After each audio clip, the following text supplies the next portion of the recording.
Dear devotees, thank you so much for being here. Let's please all raise our arms and welcome His Grace Gauranga Prabhu to Bhakti Center by chanting Haribol 3 times.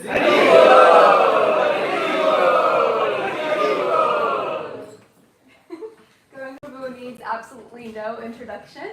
We all know him, but he is one of the earliest disciples of Radhanath Swami. He serves on the GBC governing body commission of ISKCON. He's also the global duty officer for ISKCON and the director of Govardhan Eco Village, which has won so many awards. He's really paving the way for that. And the divisional director of devotee care. people development, systems, and administration departments of ISKCON worldwide. I could do his bio for a very long time, but we all want him to speak. He also is an amazing teacher and cultivator and preacher worldwide. So thank you so much for being here. Hare Krishna.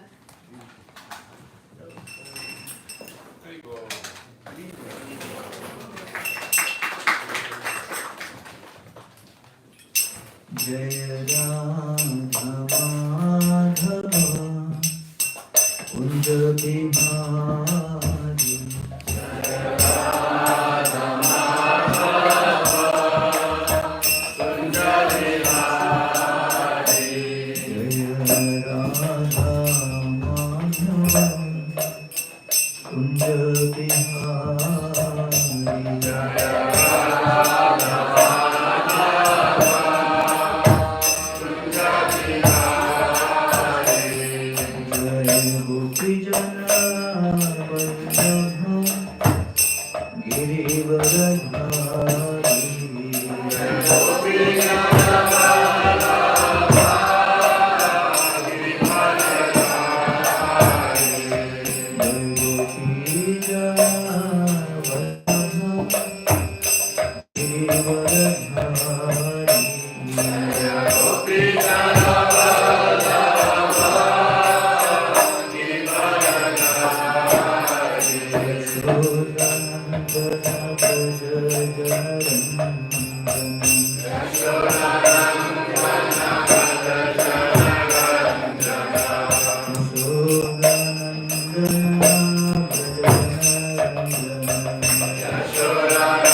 Om Namo Bhagavate Vasudevaya.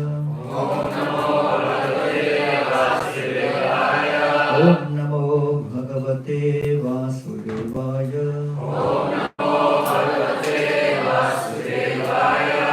Om Namo Bhagavate Vasudevaya.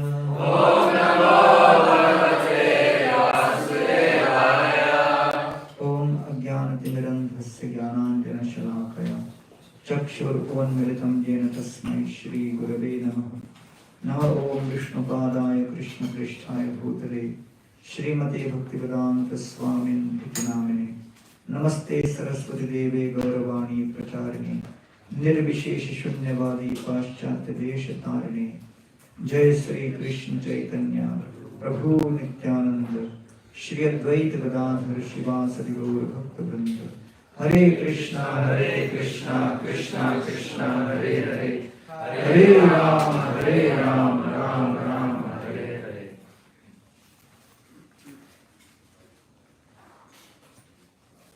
Hare Krishna. So today's topic is on Ramayana. In the Valmiki Ramayana, there are 6 different cantos, as they say, skandha, beginning from Balakanda, Ayodhya Kanda, Aranya Kanda, Kishkinda Kanda, Sundar Kanda, and finally Yuddha Kanda. So, Ayodhya, Kishkinda, and Lanka. These are the 3 primary places where the pastimes are happening. The Valmiki Ramayana describes how Ayodhya highlights the culture of Sanskriti. Sanskriti means the way residents of Ayodhya are willing to go through personal pain to give pleasure to others. There is a culture of sacrifice, there is a culture of concern and care. There is a culture of willingness to go through difficulty and challenges just to help and support others. That is Ayodhya.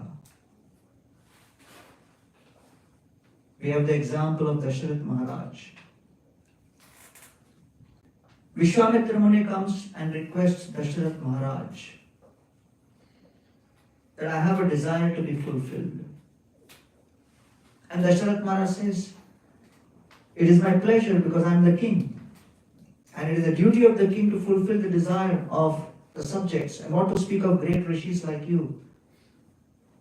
My dear Vishwamitra Muni, ask whatever you want, I will fulfill.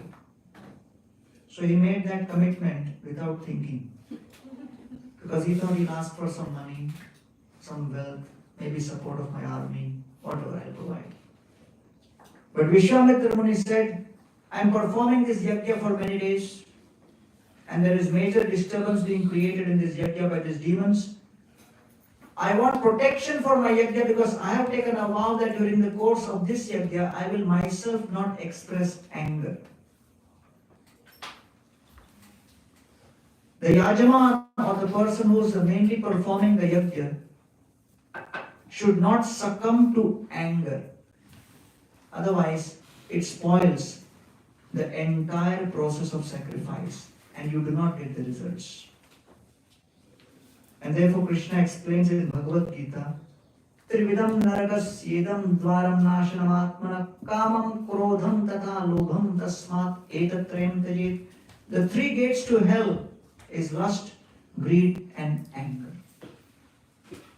And anger is described as 1 letter short of danger. So Vishwamitra himself is very famous for his ferocious anger. So it is with great difficulty that he is controlling it.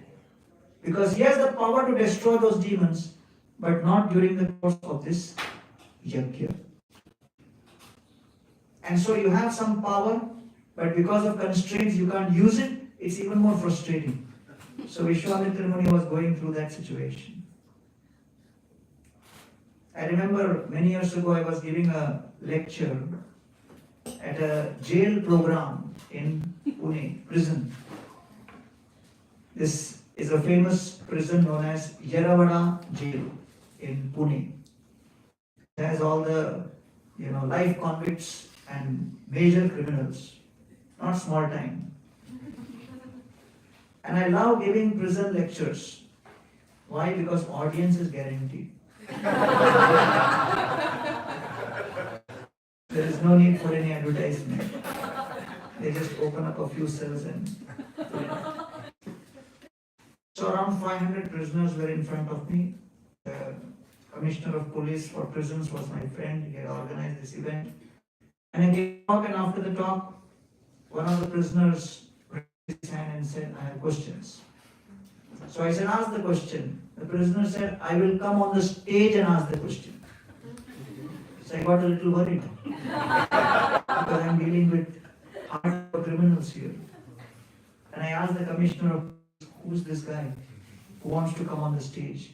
And the commissioner whispered in my ear, he has committed 12 murders. I said to him, am I going to be 13th? He says, no, let him come on the stage. You have police protection, nothing to worry. So he came on the stage and asked this question, and everybody in the audience who were prisoners, they were very happy to see a scholar amongst them. So they were like clapping and everything. I gave the answer, he was satisfied, and then after the talk I took him aside and said, at such a young age, you committed so many crimes. And you are now, whatever, maybe life imprisonment or maybe even death, whatever. You never thought about the consequences? And he said, when I am overwhelmed by anger, my intelligence and my discrimination is blinded. I just can't see anything. I can't think of anything. I just act. And then he said, interestingly, all the prisoners are given tasks to perform in the prison as part of their reformation. So the task I have been given is to translate books in Braille language for the visually impaired. So I have been doing that for some time, translating books into Braille, and the latest book I'm translating into Braille is Bhagavata as it is by Srila Prabhupada. And he said, looks like that was the reason I came to the jail, to understand the Gita. And then he requested that we should have satsang, and we began satsang weekly in that prison. And it went on for 2 years, and at least 50 devotees, 50 prisoners were chanting 16 rounds. So the anger is a very, very powerful enemy. And here Vishwamitra Muni recognizes that, and he expresses, I do not want to become a victim of anger. And before I succumb to anger, I want someone to come, take charge of the situation, protect us, and deal with this.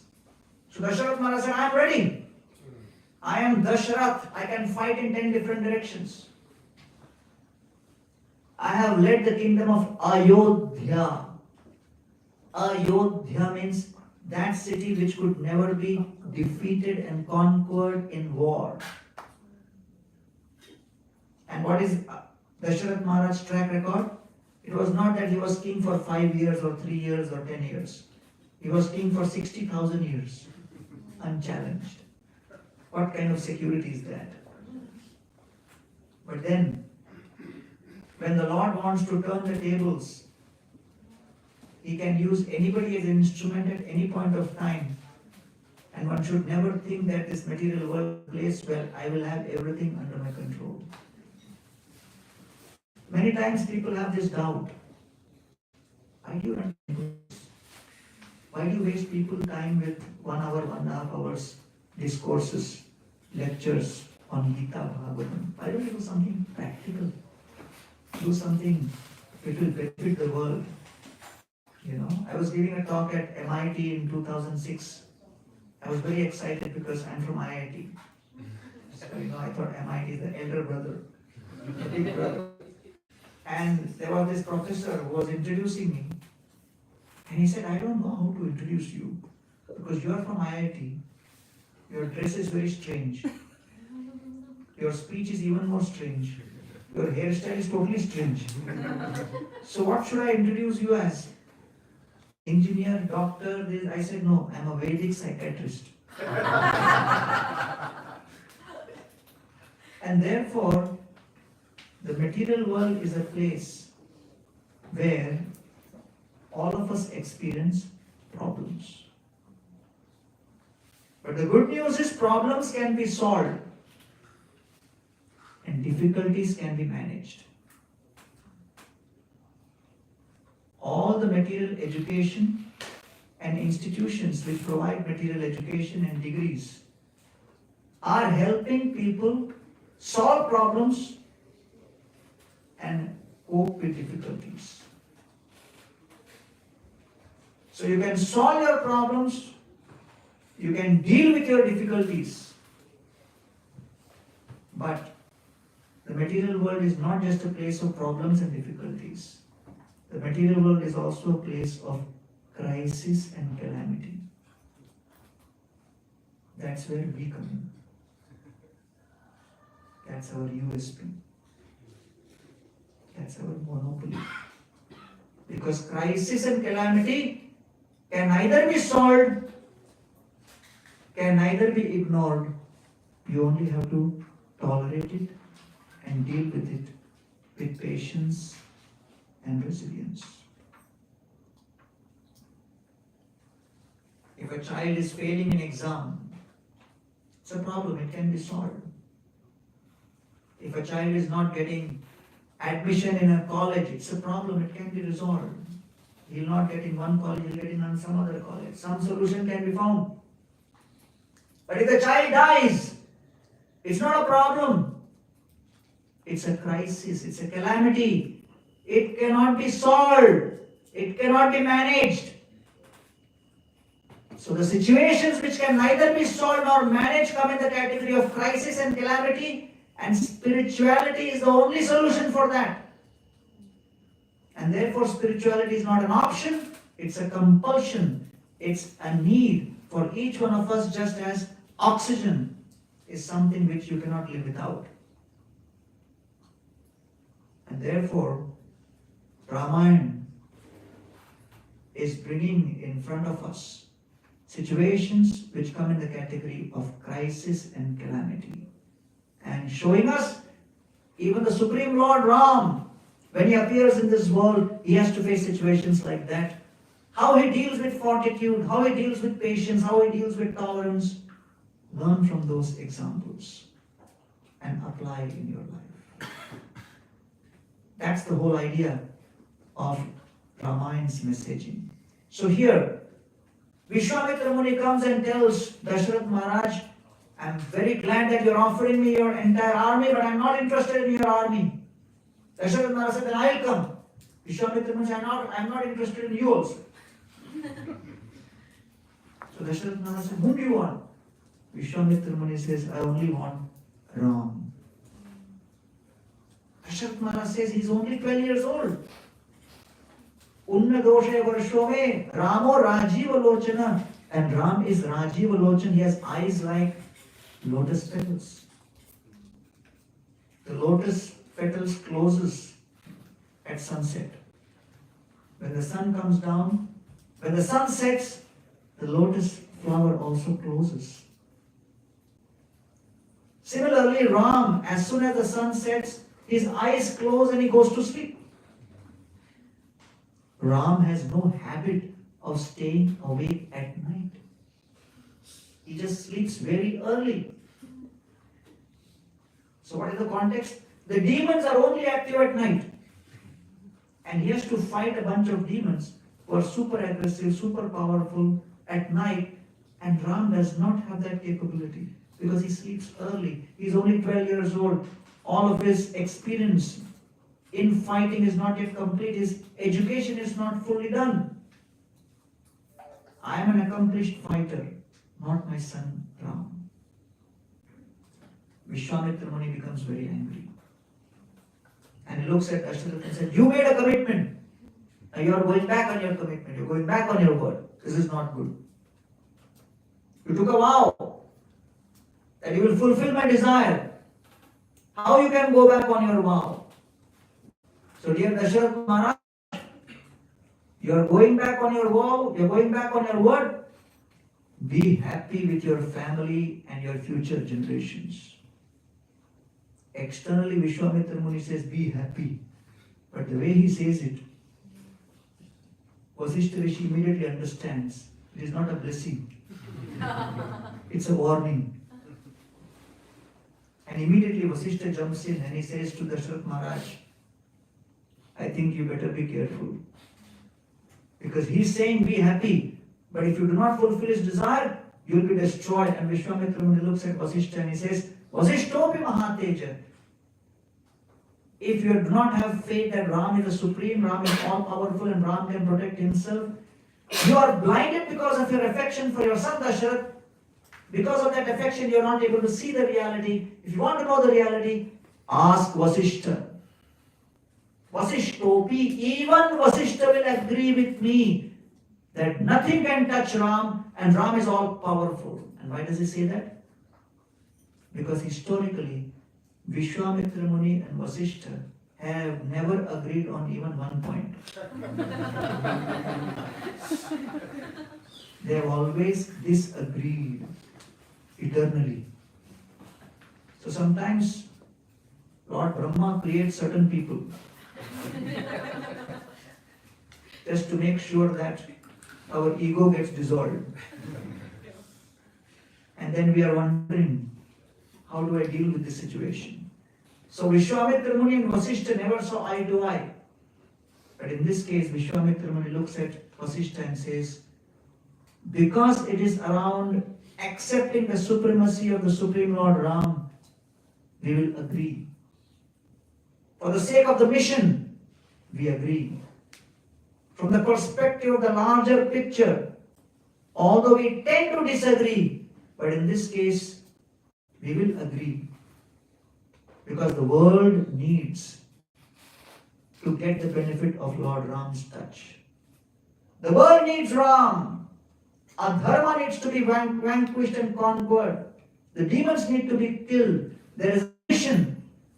The mission needs Lord Ram's intervention.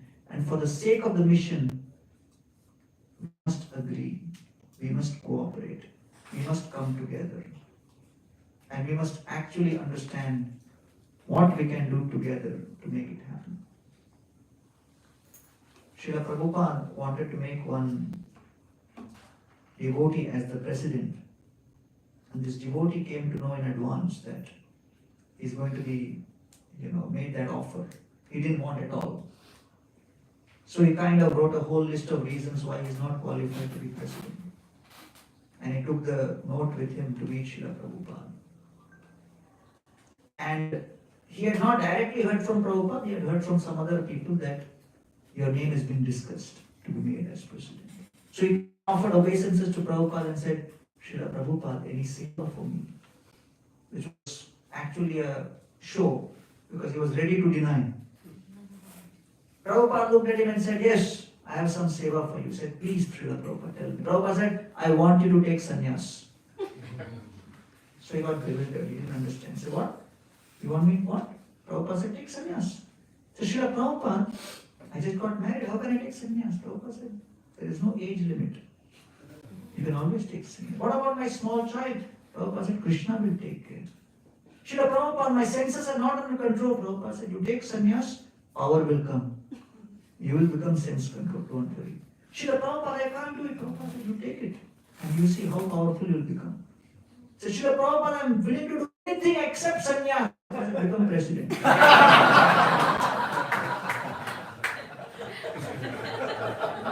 So when we have our own plan, and then there is another plan.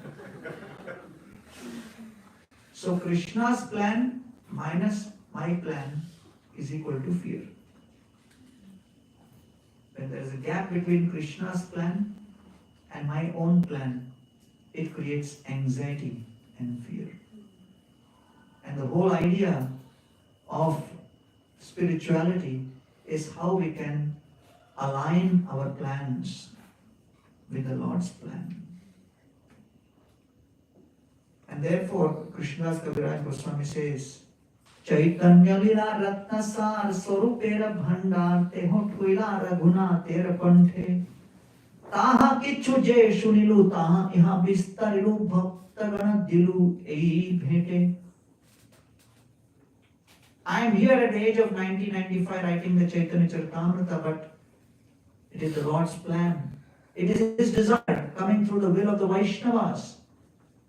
Lord Chaitanya Mahaprabhu's pastimes were seen, experienced, and heard by Srila Swarup Damodar Goswami, who then shared it with his intimate associate Srila Raghunath Das Goswami, and Das Goswami was sitting on the bank of the Radha Kund explaining and narrating Sri Chaitanya Charitamrita. And I was one amongst that audience.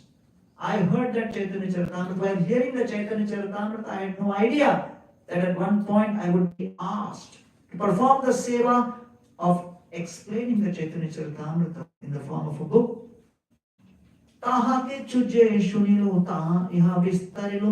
do not have the qualification. I do not have the inclination. But it is because of the Vaishnava's order. Although it appears almost impossible to perform, but my only qualification seems to be my alignment with the will of the Vaishnavas.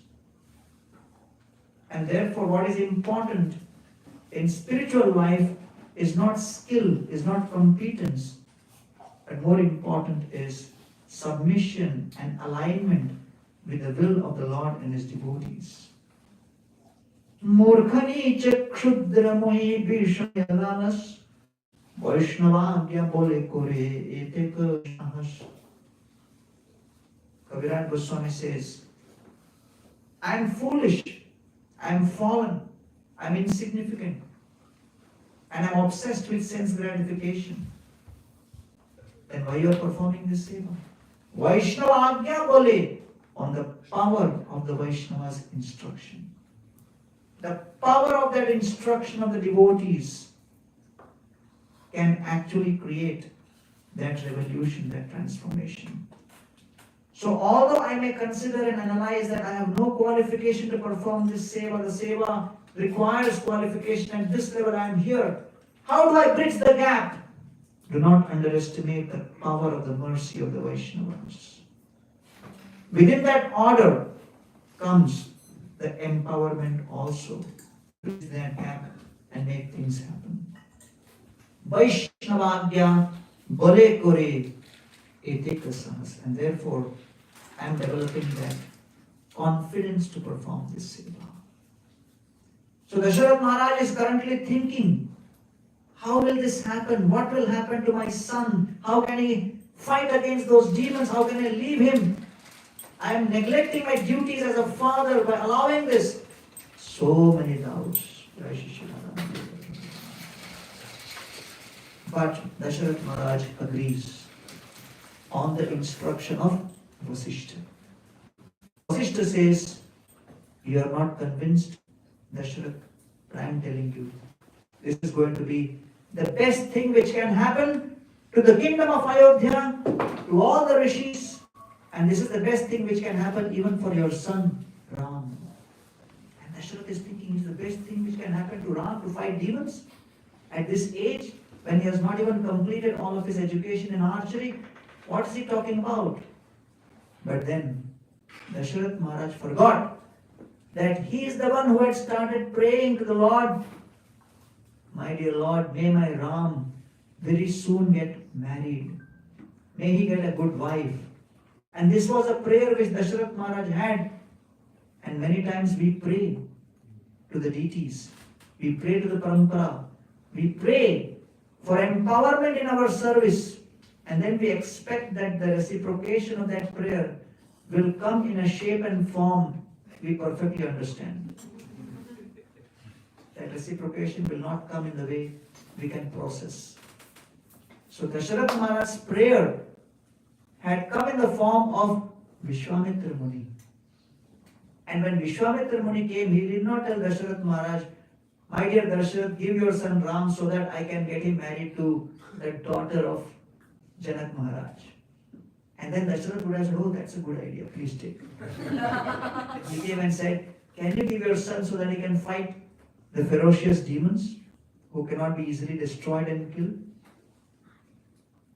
And so, we can only progress in spiritual life when we have the ability to have faith, Shraddha.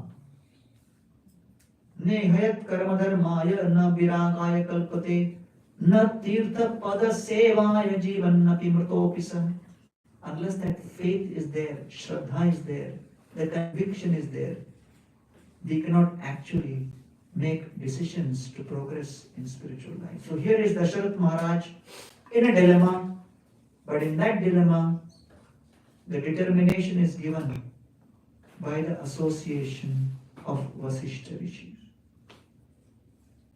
Anistarite tomar iha agaman, parama dayalu tumi patita pavan. Ramanandra tells Lord Chaitanya Mahaprabhu, you are the deliverer of the fallen, and your association can transform anyone. Veda nishtha madhye ardhe ka veda mukhe mane Veda nishiddha papa kore dharma nahi gune. And what is the meaning of fallen?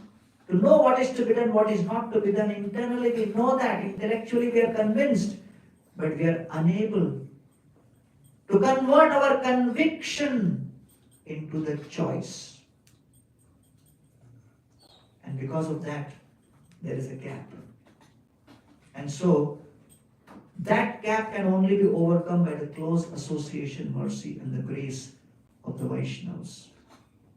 And so when Dasharath Maharaj gets that association of Vasishta Rishi, he gets that conviction and he says, okay, let Ram go.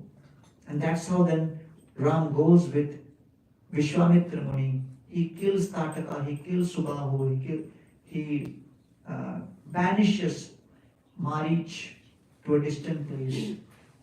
And then, along with Vishwamitra Muni, Lord Ram comes to the palace of the king of Mithila, Janak Maharaj. And Janak Maharaj has declared that anyone who can lift this bow of Lord Shiva and break that bow, that person can become the husband to my daughter Sita. So the background was that bow was given in the family of Janak Maharaj from Lord Shiva. It was known as Mahesh Chap, the bow of Lord Shiva. And that bow was so strong and so powerful, and it was so heavy that it required 8,000 Kshatriya warriors to be able to lift it and then take 2 steps. Then they would be so tired they had to keep it down and breathe and gather their breath for half an hour. Then they could lift it again and take 2 steps. So this is just what the Valmiki Ramayana is describing to give us an idea of how heavy that bow is. At least we can get convinced I am not meant for it. I can't lift it, I can't even touch it. So one day Sita along with her friends were playing, and then Sita's friends came to Sita and said, we want to pluck flowers from that tree. It's at a very huge height, we can't reach it. Sita said, oh, we have that bow which is kept in the palace. I'll get that bow and we'll pull it down. We'll pull the branch down and then you pluck the flowers. So her friend said, oh, that's a great idea. Can you get that bow? And Sita goes inside, and with her left hand she picks up that bow of Lord Shiva all alone and pulls the branches down. The friends pluck the flowers. Sita goes and keeps that bow back in its place. And the ministers who witness this get a heart attack. They are totally bewildered. They go and report to Janak Maharaj, this is what we saw your daughter doing, lifting that bow which needs 8,000 warriors to lift. Janak Maharaj looked at them and said, are you guys drunk or what? How is it possible? How can my daughter do this? She's only few years, 6 years old. She can't do that. So Dasharath Maharaj goes, Janak Maharaj goes and asks Sita, what did you do? What did you do with that bow? Sita got scared. She said, Father, I kept it back in its place.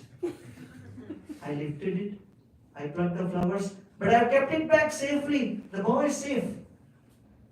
So Janak Maharaj looked at Sita and said, you actually picked it up and then used it to pluck flowers? She said, yes, but I kept it back, I kept it back.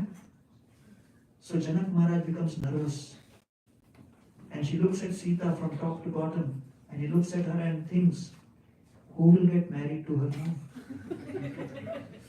She's so powerful. Her arms are so powerful.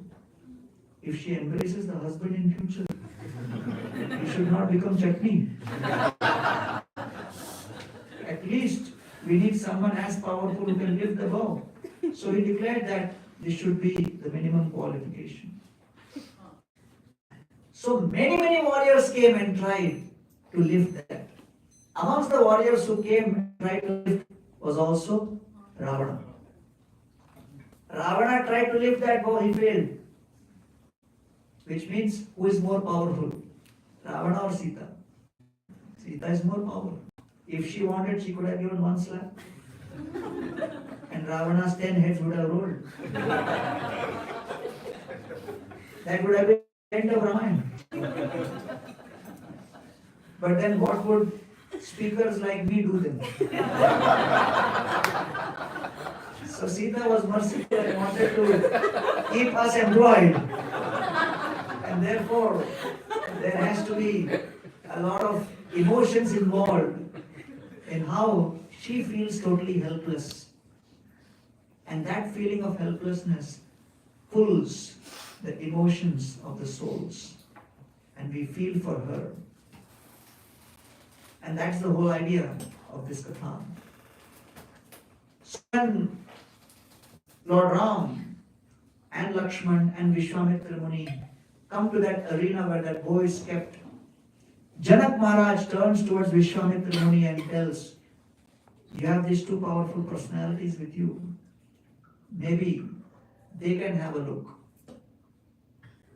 And so Vishwamitra Muni turns to Ram and he says, what's a Rama Dhanur Pashya?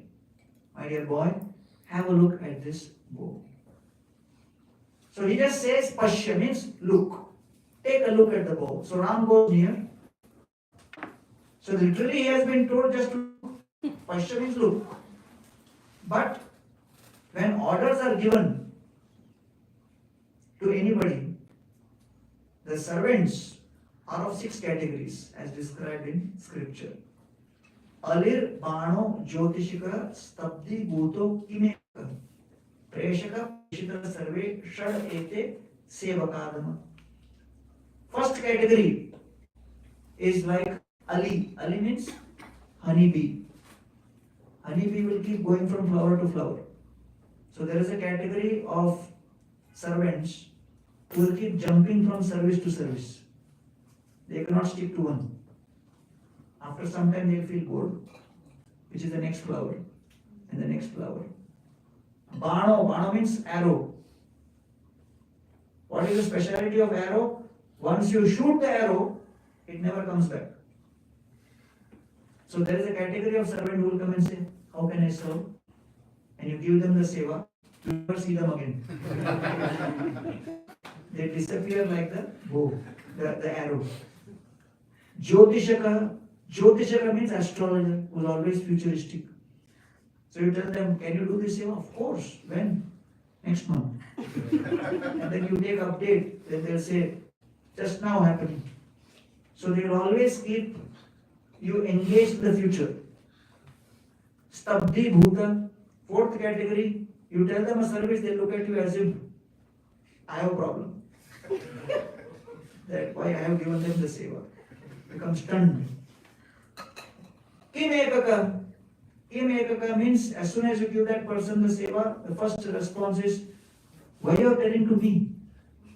Am I the only one? Can't you give to him, to them? And Preshika, Preshita, 6th category is you give them the seva, immediately they'll delegate to somebody. And you ask them what happened, you ask them, why you are asking me? They are supposed to be doing. So the kind of sevak which is ideal is known as Ekatma Bhav. Ekatma Bhav means the servant's desire is perfectly aligned with the master. And therefore, Lord Vishnu was being attacked by a demon, and just before that attack, from Lord Vishnu's nostril, a beautiful lady, divine goddess appeared, and she killed that demon. Lord Vishnu woke up and looked at this demon killed and looked at the lady and said, "Hey, I did not even give you instruction to kill, but somehow you understood what I'm supposed to be receiving, and you performed that seva. Who are you?" So she said, "You should know. I have come from you." So Lord Vishnu looked at her and said, you have appeared on the 11th day, and therefore your name will be Ekadashi Devi. And because you have understood my heart, my plan, my desire, even without me speaking about it to you, I give the benediction that whoever observes Ekadashi will gradually increase their ekatma bhav, their ability to align their desire with the desire of their master. To the extent one performs Ekadashi and gets blessed by Ekadashi Devi, to that extent one gets empowered in their ability to be perfectly aligned and improve their service attitude. And that's why, we observe Ekadashi, and we are very happy that today is Ekadashi. So therefore, when Ramachandra heard that Pashya, go and see, Ram is Ekatma Bhava Sevak, one who's perfectly aligned with the innermost desire and intention of Vishwamitra. So when he says go and look, it is not that he just go and look and come back and reports, I looked at it, I saw the bow. No, he understands, he wants me to lift it. So Lord Ram goes there, observes the power of that bow, lifts it with his left hand, places the left toe on the bottom, and with the right hand pulls the string down, and in that one moment the entire bow breaks into two with such a resounding sound that the entire universe shakes because of that. And people who are there in that assembly fall on the ground, faint on the ground. And Lord Ram is standing there with two parts of that bow in his hand. And when Janak Maharaj sees that scene, his heart is in ecstasy because he had almost lost hope that my daughter will get a proper husband. And then he's in great ecstasy. He gives indication to Sita, and Sita comes forward with garland in her hand to offer that garland to Lord Ram, to accept him as her husband. Lord Ram is still standing there with the two parts of the bow, and from the corner of his eyes he looks at Sita coming towards him gently. Lord Ram immediately stops Sita and says, "My Guru Vishwamitra Muni only gave me order to come and see the bow. There was no discussion of any marriage." So therefore, I cannot accept this right now till my Guru and my superiors discuss and decide. He says this to Sita. Rather than disappointing Sita, it inspires Sita even more, because she realizes that here is a person who's not just power personified, he is also principles personified. And nothing can be a more powerful and attractive, charismatic combination than the combination of power and principles. And so, Janak Maharaj is in great fear because he's thinking, right? We at least found somebody who could break the bow, and now he's, not enthusiastic about the marriage. What will happen? So Vishwamitra Muni turns to him and said, "Don't worry. It will happen. Let me go and give the news to Dasharath Maharaj and the family." So they go and give that news, and they are very happy to accept Sita. And then finally the wedding happens. And Sita and Raman standing in front of each other, both have garlands in their hand. And suddenly Janak Maharaj looks at Ram and says, "I am Sita Mama Sutta. Here is my daughter, Sita." Why does he say that? Because Lord Ram had become so enchanted by Sita that he was seeing Sita everywhere. So Janak Maharaj was a little nervous that Ram, taking the garland in his hand, should not put the garland on someone else's forehead. So he said, here is my Sita. I am Sita Mama Sutta. Sita was standing there. She could not reach out to Ram's, neck because he was tall. And she was standing there with the garland. Ram was also standing there and he was also refusing to bend down. And they were both standing looking at each other. Janak Maharaj again became nervous. Really, there is another obstacle now. That the height is not matching. And he is refusing to bend down. What will happen now? Lakshman realizes the situation. Lakshman falls at the feet of Lord Ram, offers obeisances. As soon as Lakshman touches Lord Ram's feet, Lord Ram bends down. Sita finds the opportunity and puts the garland. And Sita and Ram both get married. And immediately after marriage, they come back to Ayodhya.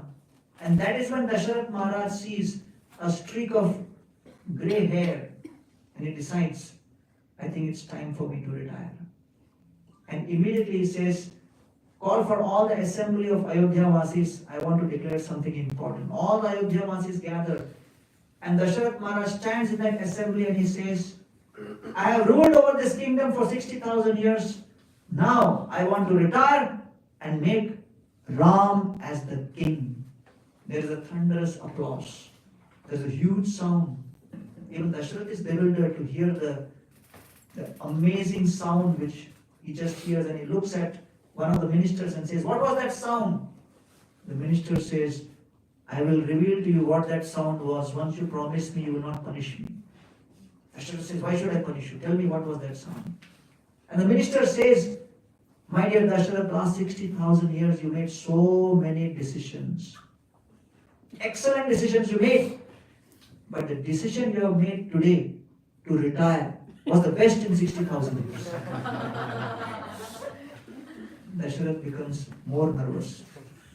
And he starts thinking, should I retire or not? He becomes insecure. Am I so useless that people are celebrating my retirement? Maybe I should postpone and prove myself a little more. And at that time, the minister understands that Dasharath Maharaj is going through a conflict in his ego. His identity as a king is not allowing him to accept this. So let me change and shift his identity. And so the minister said, my dear Dasharath Maharaj, it is not your fault. Your only fault is you have produced a super excellent son like Ram, who's full of divine qualities. There is only one problem, that you are such an amazing, fantastic, super excellent father. Because of you excelling as a father and producing an excellent son like Ram, this is what the people are wanting. Your son filled with super excellent qualities because he's your son. So now Dasharath Maharaj, ego as a father was very pleased. His ego as a king was displeased. And majority of our conflicts happen is not because of conflict with people, not because of conflict in circumstances, but because of conflict in our identities. And unless we resolve these internal conflicts of our identities, the external conflicts are only a detail. And therefore this conflict in identities is what Arjuna was experiencing on the battlefield of Kurukshetra. His identity as a warrior was conflicting with his identity as a grandson and his identity as a student. And therefore, spiritual knowledge is given so that ultimately we can overcome the conflicts caused by our multiple material identities and be reinstated in our eternal spiritual identity, which does not change, which remains eternal. So that's the whole idea of spiritual consciousness and spiritual life. And here, that's what we see and experience in the example of Dasharath Maharaj. And so many times, when people come to spiritual life, Like somebody came and joined our ashram many years ago. His father was very upset. He came up to me and started arguing. Why my son is joining at this age? This is not his age to join. When he is my age, he should join. I told the father, let the son go, you join. He looked at me and said, let me consult at home and come back. Next day he came and said, let my son continue. And he told me, you are very dangerous. You don't spare anybody. So many times people may think, oh, this is so simple, this is so easy. But when the identities are in conflict, it is the biggest challenge. When I joined the ashram, my family members did not share with others that I have joined. Anybody would ask them, where is your son? They would say, he's in Bombay. What is he doing? He's in Bombay. He must be doing, yeah, he's in Bombay. So finally, someone got around and found out that I'm a monk and I'm teaching the Gita and all that. He got very inspired. He said to my mother, let's organize a satsang for all our family members. We should also get some piety. So then there were like 100 family members, and I brought one devotee to give a talk, and this devotee gave a lecture on how anybody becomes a devotee in a family. The whole family goes to spiritual world. 21 generations go to the spiritual world. And he looked at all of them, you will all go to Vaikuntha. And he pointed to me, because of him. Because he's practicing Krishna consciousness, you'll all get the benefit, you'll all go to Vaikuntha. And everybody was smiling and laughing and clapping. And after the lecture, a cousin came to me and said, please continue chanting Hare Krishna. You don't stop. And then he said, if you have any problem, let me know. I didn't know your practice of Krishna consciousness is going to help me also. So Prabhupada writes in the purport to the verse, Api me Bhagavan Prita Krishna Pandava Priya Paitra Satsevi Prityartamad Gotras Chata Bandhava, that the best service we can do to any family member is by becoming serious in our spiritual practice. By becoming serious and absorbed and committed in our spiritual practice, we attract the attention of the Supreme Lord, who will take care not only of our generation, but also future generations.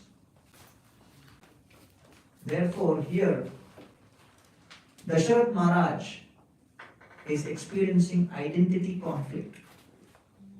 And so, when he understands that, yes, ultimately if Lord Ram is brought in the center, everybody's issues are resolved, then he becomes peaceful. And therefore, here we find Ayodhya represents the culture of Sanskriti. Everybody is willing to go through pain, willing to sacrifice, to help and support the mission. Kishkinda, where Sugriva is, has the culture of Prakriti, where sometimes Sugriva is committed. After Vali is killed, he promises to Lord Ram, I will come with the armies of all the monkey soldiers and we will attack Ravana. I am with you. My dear Lord, you go and take some rest in the 4 months of Chaturmas. So Lord Ram goes to Malevanta Parvat. He is waiting and waiting and waiting. Sugriva never manifests. He is busy enjoying with his family members. And Lord Ram looks at Lakshman and says, hey, Sugriva made that promise. Has he forgotten the promise? Lakshman says, my dear Lord, give him some time. Maybe he's just forgotten for some time, but he'll definitely come around. 4 months pass, there is no sign and no trace of Sugriva. Lord Ram tells Lakshman, my dear Lakshman, I want you to go and give this message to Sugriva. Yena sankuchita panta yena vali hatogata samaye tishta Sugriva ma vali hatamanvagaha. And what is that message? Lord Ram tells Lakshman, Lakshman, go and give this message to Sugriva that, oh Sugriva, that highway, that road through which we sent Vali to the abode of death, that road is still open. Lakshman becomes very inspired. Because it is usually Lakshman who will become angry. In this case, Ram becomes angry. So Lakshman looks at Ram and says, "My dear Lord, why to give only message? Let me go and kill Sugriva." Lord Ram says, "No, no, don't kill. You just go and give this message." So he gives the message, and then Sugriva comes around, surrenders at the feet of Lord Ram, accepts his mistake. So the conditioned soul makes choices, then forgets. Then again he needs to be reminded and is brought back. Tendency is prakriti. And then the culture of Lanka is vikriti, which means at any cost I should experience pleasure, even at the cost of others' pain. That's what Lanka is all about. And that's what Ravana's whole objective in life was. Give pain to others. Ravana literally means one who makes others cry. He was not concerned with others' pain, others' tears. He was only concerned with his own pleasure. And therefore, Lord Ram appears to establish Ramarajya, which is the culture of Sanskriti.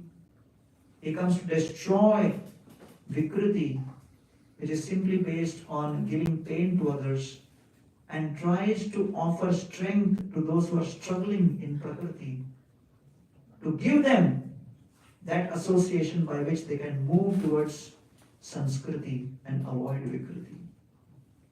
And therefore, on 22nd of January, Prime Minister Modi inaugurated and installed the deities of Ram Lala in Ayodhya. It was a historic function. I was fortunate to be part of that. And we can see that the time has now come for the whole world to look at the teachings of Lord Ram very deeply, learn from those teachings, apply those teachings, transform our lives, and create a powerful spiritual revolution in this whole world. We are grateful to Srila Prabhupada for coming here in New York in 1965 and establishing ISKCON in 1966, as a result of which globally today we have 1100 temples of ISKCON, 550 million Bhagavad Gita distributed, and there is hope for the world that spirituality is not an option, it's actually a compulsion, where the crisis and calamity cannot be solved, cannot be managed, but we get the strength to cope with the crisis and calamity with patience, tolerance, and resilience.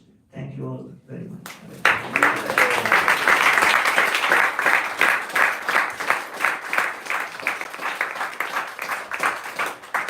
Grace Gauranga Prabhu ki Jai. Srila Prabhupada ki Jai. Thank you so much.